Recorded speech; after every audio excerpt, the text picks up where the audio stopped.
What's up, guys? We have our local Yu-Gi-Oh! Pro here, Andrew. He's playing Fire Kings. He's going to be playing it for ARG.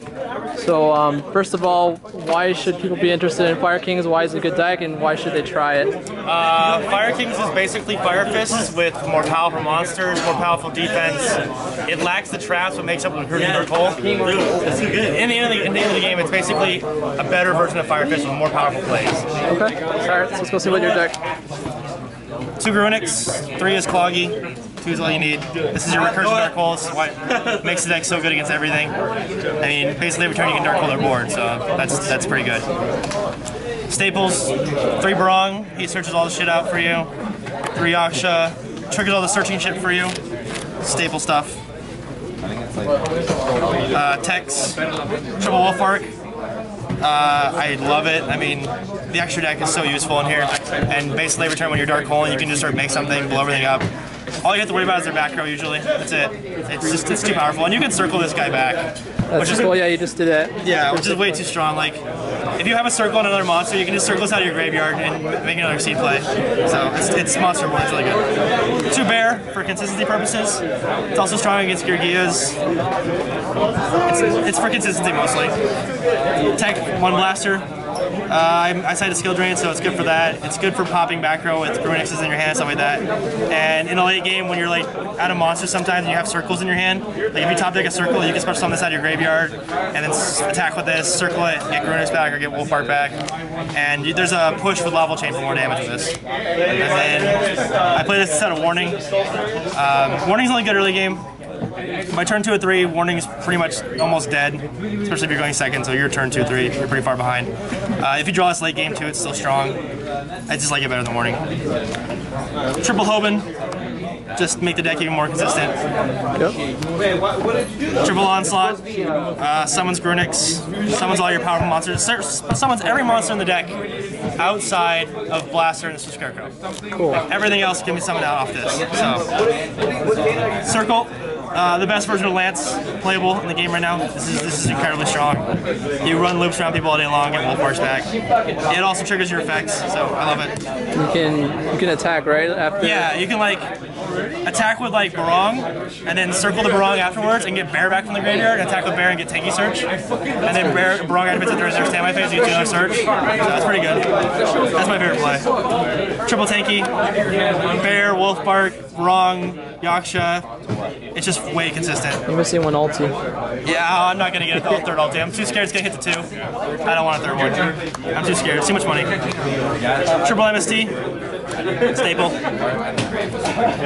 Kill all your scared back road. 2 Tech Rekindlings. It's not so good early game, but if you top deck it late game, it's really strong. Because you have 6 targets, you can just summon immediately back to the board. It's really good for pushes. The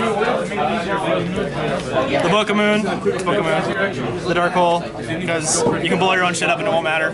They get their effects. Trap lineup, Triple Phoenix Chain.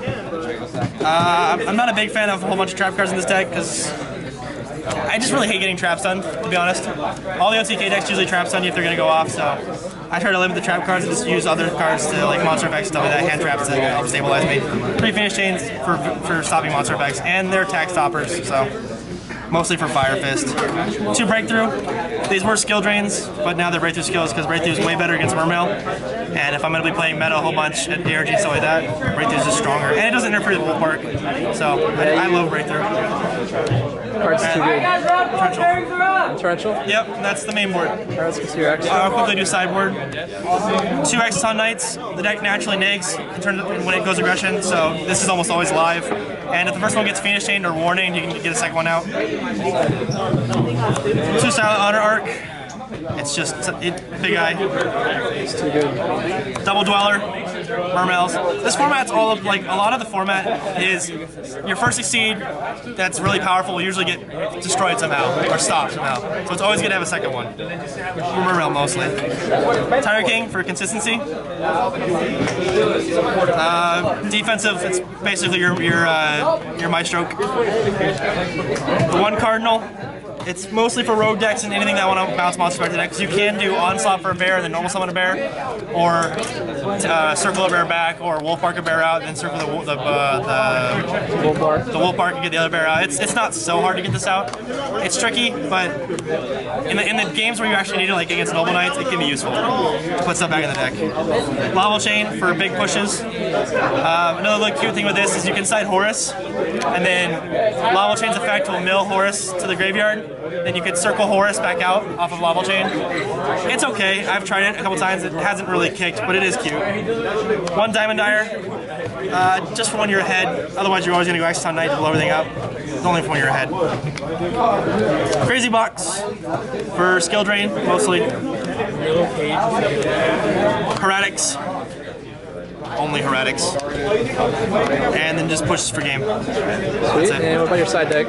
Side deck's still testing, but should be something along the lines of Crows. 3D Crow. I like it better than Debunk. I hate in Mermail matchup when you have a Debunk and they summon Pike and ditch Marksman, and you have to debunk the Marksman. So I think Crow's better.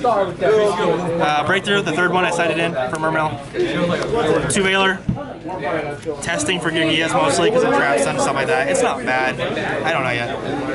Double Max C when you take an upstarts game 2 and 3 against special summoning decks. The 1 skill drain for Rogue and Fire Fist mostly. Light Brazimir, Chromatics and Fusions. Absolutely.